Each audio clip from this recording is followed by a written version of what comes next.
Howdy everyone. Today I'm looking at a lens that's been discontinued for a while now, but is still quietly popular and a little sought after on the second-hand market. The Canon 24-85mm f3.5 to 4.5 USM. I've wanted to review it for a little while now. Canon stopped making them years ago, but today they're still selling well as they're a sensible, cheap option for a full-frame zoom lens.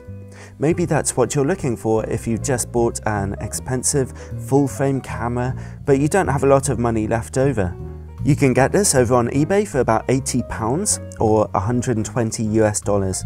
It comes in silver or black. The silver version kind of jars against a black digital camera, but as you can see here, it nicely suits my old film camera. The lens is very likeable for a lot of reasons. Its zoom range is attractive because 24mm is a very wide angle on a full-frame camera, especially for a kit lens, and it can zoom all the way into 85mm, which is a good enough standard zoom range. As you can see in this video footage, however, the lens is sadly a little too old for image stabilization. Its f3.5 to 4.5 maximum aperture is slightly wider than usual, so it lets in a little more light than the cheapest lenses do, which can also give you a slightly more blurry background, especially at 85mm. It's small and light, it's nicely built with fairly smooth zoom and focus rings, and it has a fast, silent and accurate USM autofocus motor. It's a lens that's simply very handy and fun to use all round. It's real nice. But is it sharp enough for a modern digital camera? Users of Canon's expensive full-frame cameras will be the most interested in this lens, so let's start by testing it on a 20-megapixel Canon 6D. The 6D is able to compensate for both chromatic aberration and vignetting if you load the right lens profile onto the camera. Without it, we see pretty strong vignetting in the corners of your images at the widest apertures, which is pretty disturbing, so in the following tests I'll be showing you the picture quality with this compensation turned on. At its widest angle of 24mm and with the aperture wide open at f3.5, the picture quality in the middle is fantastic, very sharp and contrasty. Things become a little soft in the extreme corners, and even with chromatic aberration turned on, we see a little chromatic aberration on contrasting edges, in this case on the window frames. Stopping down to f5.6 brings a good improvement and we're seeing very nice sharpness, and at f8 the entire image is razor sharp and any hints of chromatic aberration are gone. For such an inexpensive, older lens design, this is a great performance. Let's zoom into 50mm where the maximum aperture is now f4. Again, the lens is razor sharp in the middle of the image and the corners are very sharp too, although they do show a slight drop in contrast. Stop the lens down to f5.6 for slightly improved sharpness and contrast from the corners, and at f8 the picture quality is basically perfect from the corners back to the middle of the image. Again, that's pretty impressive. When we zoom all the way into 85mm and with the aperture at the maximum f4.5, we see fantastic picture quality from the middle of the image right over into the corners. Stopping down to f8 only makes the image even more sharp and vibrant. So overall, on a full-frame camera, this lens is surprisingly sharp, giving vibrant, detailed pictures pretty much however you use it. In terms of picture quality, it really is a hidden gem among Canon's discontinued lenses.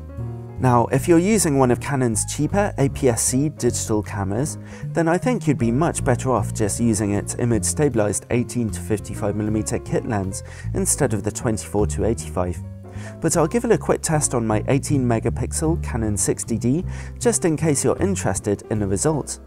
Bear in mind the Canon 60D cannot compensate for chromatic aberrations, and they're often worse on an APS-C camera, so let's see if image quality can hold up.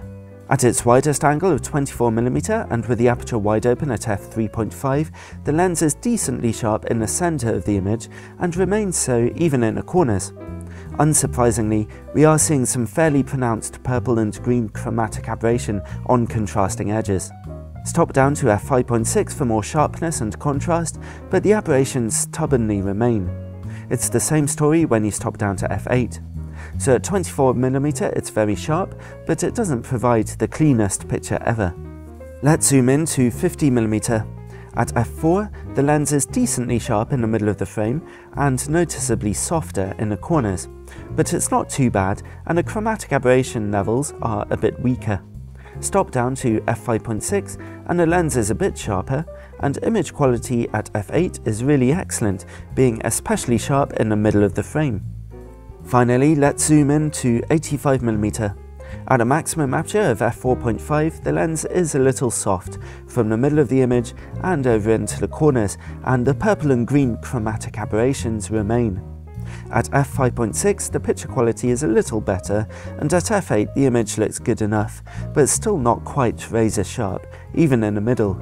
So we can see that the image sensor on an 18 megapixel APS-C camera is really pushing the lens to the limits of what it can do. The 85mm performance is a bit weak, and there's strong chromatic aberration. Basically, you really will be better off with Canon's image stabilized kit lens. But let's put that behind us and look at some more full-frame test results. At 24mm, we see some pretty strong barrel distortion, unfortunately. Sorry for the blurry image, by the way, the lens wouldn't actually focus closely enough. At 35mm, the barrel distortion is almost gone, and at 85mm, it turns into rather strong pincushion distortion. It seems the lens was rather under-designed in this respect. The lens's minimum focus distance is ½ meter, which is another unimpressive performance. The picture quality is okay at f4.5 and at f5.6, and it becomes pretty good at f8.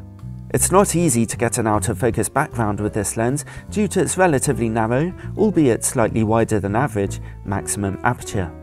However, when you do, the out-of-focus areas, or bokeh, look nice and smooth enough without any particular issues. As you can see in this footage, the lens handles working against bright lights pretty well. There's a bit of flare, but it's not too bad, and the image retains contrast well.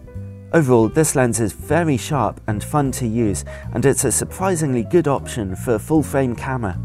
It's unfortunate about the strong distortion levels, and I wouldn't bother using it on an APS-C camera. But it's so small and cheap and enjoyable to use that it has to be one of the best value full-frame camera lenses I've ever seen. Just make sure you program in those image correction profiles onto your full-frame camera, and if you don't need image stabilization, you'll be good to go.